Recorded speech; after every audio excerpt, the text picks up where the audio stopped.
Hello there, welcome to the Saroy channel, wherever you are in the world.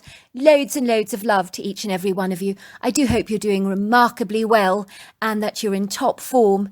And go and get yourself a lovely hot cup of coffee, tea or cocoa, or even a cold glass of lemonade, because I've got a fabulous story for you tonight.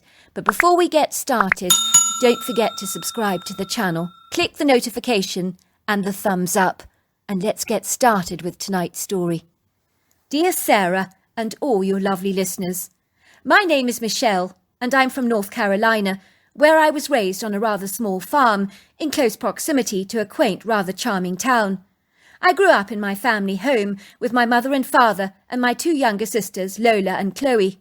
We lived in an old federal-style farmhouse on a few acres of land in an idyllic, very scenic part of the world, overlooking statuesque mountains, undulating green valleys, flowering meadows, ubiquitous trees, silvery lakes, and all manner of bedazzling scenic vistas.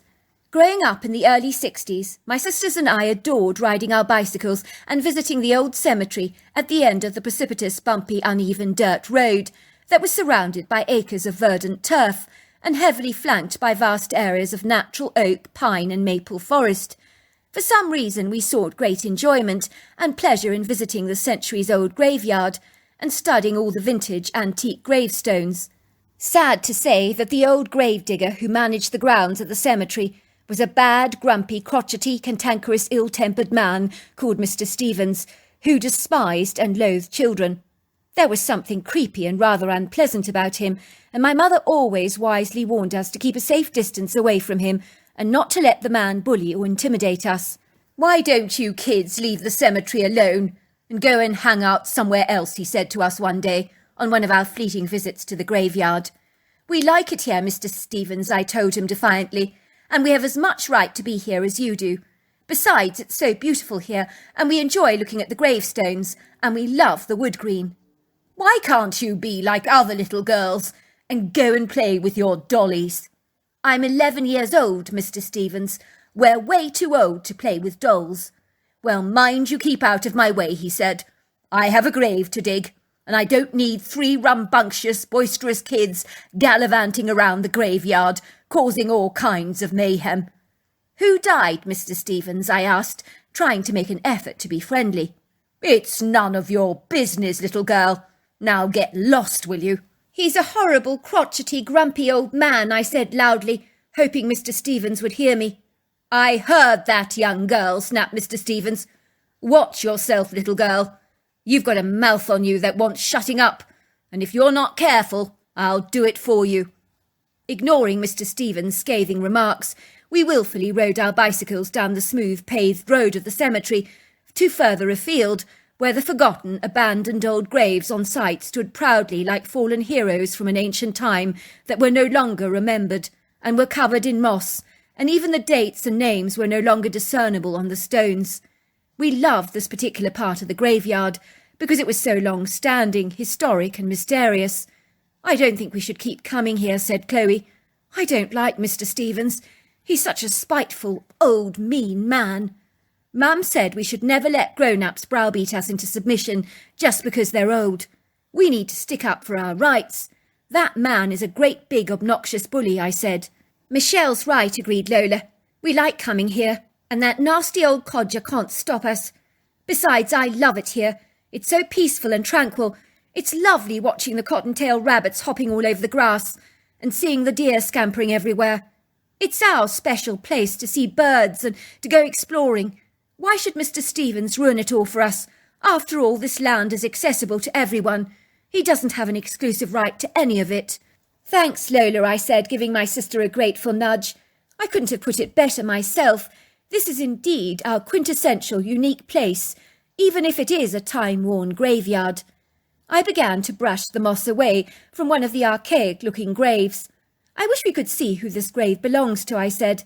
"It's really sad that all the writing has worn away and been eroded by time. It must be very old indeed. Mum says some of the graves are over 300 years old, or possibly older. I wonder what life was like back then." "Oh no," gasped Lola suddenly. "Look, Mr. Stevens is coming this way. I wonder what he wants. He looks as mad as hell." Lola was right. We could see Mr. Stevens marching towards us with a determined, speedy gait, and his countenance was exceedingly hostile. "Oh dear," I thought to myself, "what have we done now?"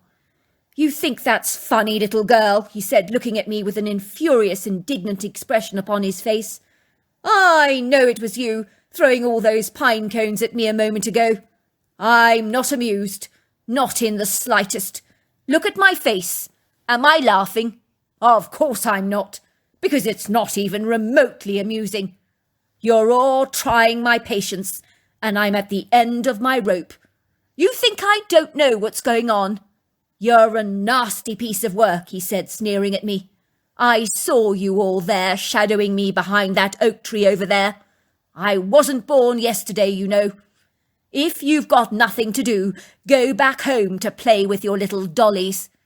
"I never threw any pine cones at you, Mr. Stephen," I said defensively. "I don't like you, and I think you're mean, but I never threw anything at you. And besides, we weren't hiding behind an oak tree. We'd been here all the time by this grave." "I'm watching you, young girl," said Mr. Stephen, wagging his finger wearily at me. "Why don't you kids go and get lost?" he said. "Even the dead don't want you hanging around, snooping around the gravestones like little ferrets. They must be turning in their graves at you lot running amuck all over the place." "We're going, Mr. Stevens," I said, "but not on your account. We have to get back for lunch." "Good riddance to you then," said Mr. Stevens, watching us ride out of the graveyards on our bikes, and he was shaking his head furiously. When we returned home, my mother was in the kitchen with Emma Stevens, who was in fact the gravedigger's daughter, and ironically my mother's dearest and very best friend. It would seem that there was no love lost between Emma and her father, for they were not even on speaking terms, and I never really knew why that was the case, but that was all about to change. I was about to learn some interesting, rather revealing facts about Mr. Stevens that would leave me feeling more than a little discomposed. "We saw your dad at the graveyard," I told her, as we all gathered together around the table eating lunch. "He was accusing us of throwing pine cones at him," said Chloe. "He's not a nice man." "Why do you think I haven't spoken to him in years?" said Emma. "My father is a despicable, insidious character, without a civilised, cultural or sensitive bone in that decrepit body of his. When I was your age, he bullied and belittled us all the time, and treated my abused mother like a caged animal. He even locked her up in her bedroom at times, just to teach her a lesson. I mean, what kind of a man treats his wife with so little regard? He was a misogynist who absolutely had no respect for women." "Where is your mother now?" I asked curiously. "I haven't seen her in town." "She's probably lying in one of those unmarked graves in the cemetery, or sharing a coffin with one of the dead corpses my father's buried," said Emma scathingly. At this my mother almost choked on the piece of quiche she was eating. "What are you talking about, Emma?" she said, looking aghast. "I thought you said your mother just abandoned you one day and absconded to Florida, leaving you both high and dry." "That's what my father wanted us to believe, and for years we believed his duplicitous lies," said Emma. "My sister Doris and I know without a shadow of a doubt that my mother would never have just run off to Florida without so much as a by your leave. Granted, she was abused by my father, but she loved the bones off the both of us. We knew she would never have left us alone in his charge. There was something suspicious about the whole case, but we only reflected on it when we were much older. Old enough to understand, that is." "You never told me all this before, Emma," said my mother, looking appalled. "What was the point?" said Emma. "It's like unearthing old wounds or picking at an old scab that never ever heals. I don't like to reflect over my miserable childhood, or how Doris and I would cry ourselves to sleep every night. We would block our ears to deaden the atrocious sound of my mother's frantic cries and perpetual sobbing as my father physically assaulted her, beating her black and blue with his studded leather belt. There were times my mother could barely walk, the pain was so excruciating. It wouldn't surprise me if one day things went too far in one of his heated moments of indignant rage. I wouldn't put anything past my father." "Are you saying what I think you're saying?" said my mother, staring at Emma with eyes as wide as saucers, as if she was seeing her for the very first time in her life. "Well, think about it," said Emma, taking a big swig of wine from her glass. "My sister and I never heard a dicky bird from my mother in years. Doris and I hired a private detective to try and locate her, and he couldn't find a trace of her, not in the Florida area or anywhere else for that matter, as she left behind no paper trail behind her. It's like she just vanished off the face of this earth. You mark my words, my father is behind her disappearance. I'm certain of it." "You think your mother is buried in our local cemetery?" I asked. "That's exactly what Doris and I believe," said Emma. "My father's been managing and maintaining that graveyard for many years. He's been digging graveyards since I was knee-high to a grasshopper. It would be easy to dispose of my mother's remains without anyone raising a cynical eyebrow. All he needed to do was to stuff her in the coffin of one of the deceased bodies, and no one would be any the wiser, nor would they suspect a thing." "My word," said my mother, gasping. "You are right. I hadn't thought of that. It would be so easy for him to dispose of her like that. What a horrifying thought. You really believe he's capable of such a heinous crime?" "Oh, I'm in no doubt," said Emma. "Doris and I take flowers to the graveyard every year on the anniversary of my mother's disappearance, or then-abouts. We have a sense she's buried somewhere there. Sometimes I almost believe I can feel her energy around us, but it's possibly just my imagination playing tricks on me, or what I'm hoping to believe." "Did you tell the police about your theories?" asked my mother. "Of course we did, but as is always the case, without a body you can't prove a single thing. Doris and I would never want all those grave sites decimated on our accounts, just to search for my mother's remains, based on an erroneous whim that she might just be out there. Imagine how much distress and heartache that would cause among the locals who have their loved ones buried at the site. Sometimes it's best just to let sleeping dogs lie." "Do you think it's safe for my kids to be playing in the graveyard in the circumstances, in the woods out there, with your father around?" asked my mother suddenly. "I'm just a little concerned about their safety, given the chilling information and the nefarious stuff you've just revealed to us about your father." "Of course it's safe," said Emma. "My father hates children, especially little girls, but he never laid a hand on us growing up. It was my mother that got all the abuse. Granted, he's got a tongue on him worse than a sailor. He's a nasty piece of work, but he wouldn't harm your kids, believe me, I know. I remember growing up we even had a tiny little poodle called Toddles, and boy did my dad hate that little dog. Toddles would yap at him tirelessly, and I really thought my father would thump him on it or make him just vanish or disappear from our lives, but that never happened. It goes without saying that Toddles was subject to a crescendo of verbal abuse by my father, who called the dog a stupid mutt. The only thing you need to watch with my father is his razor-sharp tongue, and you need to stand up to him or he'll eat you alive for breakfast. Well, kids, you heard what Emma said. I think that you keep your distance from Mr. Stevens from now on when you're playing around the graveyards. Do you understand?" "Yes, we will, Mum," I said. "I know why you love it there," said Emma. "Do you know Doris and I would play there all the time as little girls? There's something so fascinating and intriguing about graveyards, and the woods there go back for many miles, and they're spectacular, teeming with all kinds of indigenous wildlife. I do get why you love it there. I really do." "And birds too," I said. "There's so many lovely birds that we see there."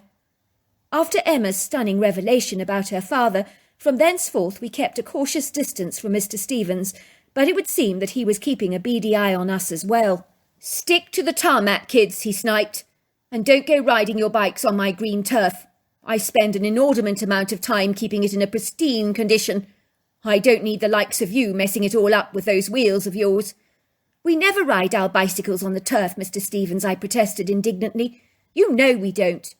"You know, little girl," said Mr. Stevens. "I don't like you one bit. You have a big mouth on you. Don't think for a moment I don't know what's been going on. I know you've been hiding my trowel from me in that oak tree over there, and I know that you're the one pulling my hair the other day. I haven't got time for kiddies' little pranks. I've got grown-up work to do around here, and if you mess around with me, I'll be paying your mother a little visit." "Well, she won't care about that," I said. "We already know you killed your wife, and she's lying dead here in the cemetery. Emma told us what you did."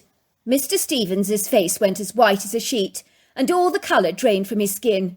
And in that instant I knew that Emma was exactly right, and that her mother was indeed buried in this graveyard. Mr. Stevens' eyes revealed it all to me. I'd never seen him look so tongue-tied in all his life. He was completely lost for words, and he looked like a guilty puppy whose nose had been dragged to the puddle, who knew exactly what he'd done.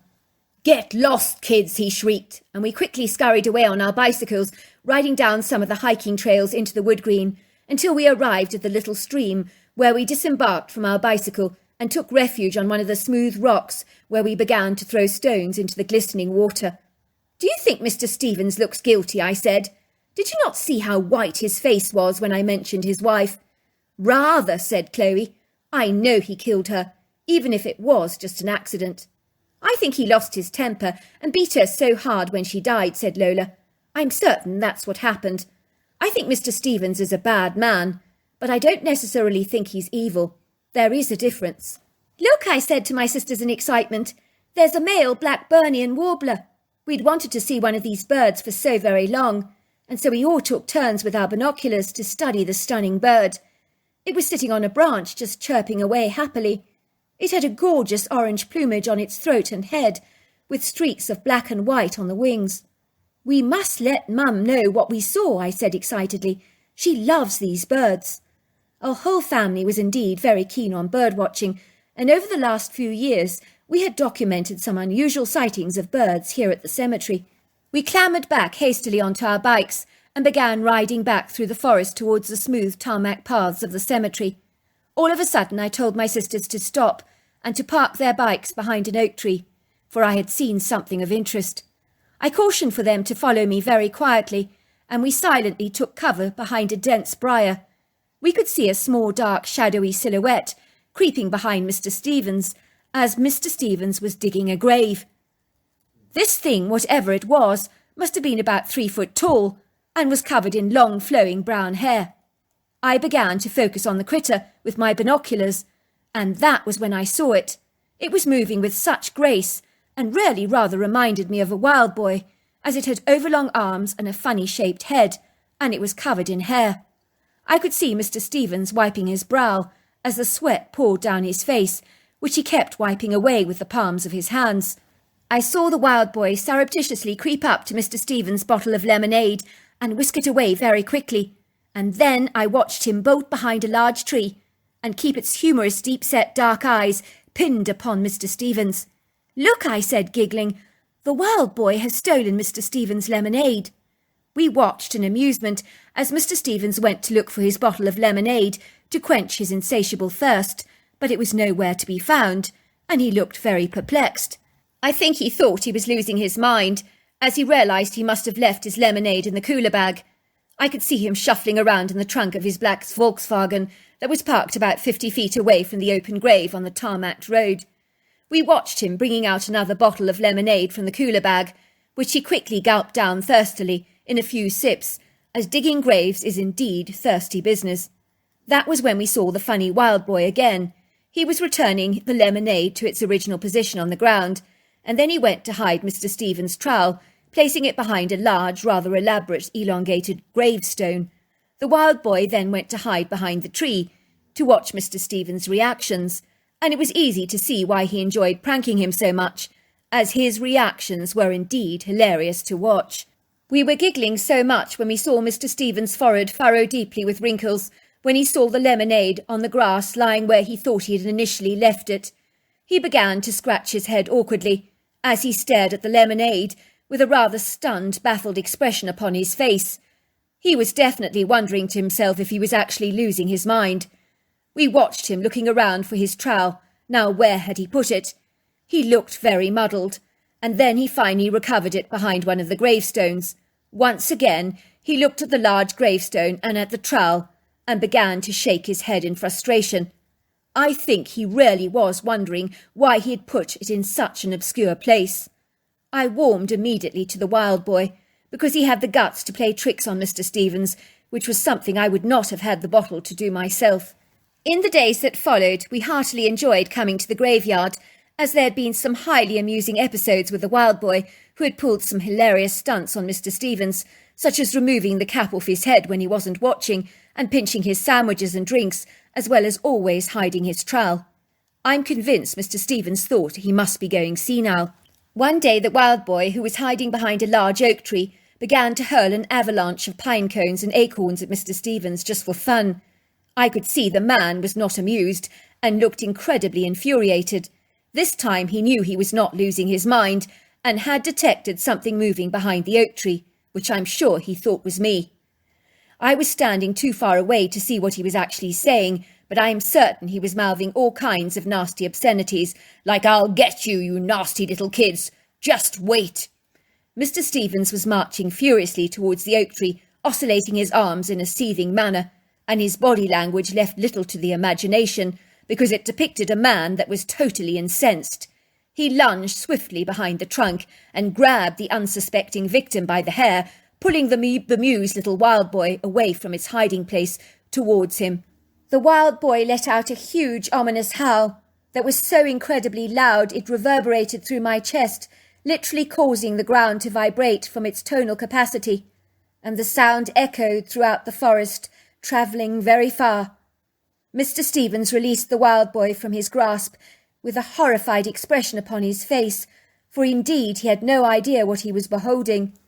Everything that happened next has been ingrained in my memory for many years, because it was almost as if time stood very still, and everything became eerily quiet. You could hear a pin drop. All of a sudden, we could suddenly hear this thundering sound of something very heavy on 2 feet moving through the forest at an alarmingly fast pace. I could compare it to a herd of elephants, but this thing was not on 4 legs. It was clearly bipedal. Then we saw it gliding unhesitantly towards Mr. Stevens. The naughty wild boy pointed his finger accusingly at Mr. Stevens with its overlong hairy arms and let out another howl. That was all the mother needed to know in order to unleash her fiery wrath upon Mr. Stevens, for there is no mother out there that would not fight to the death to protect her child. It would seem that this hair-covered mother was no different to any other.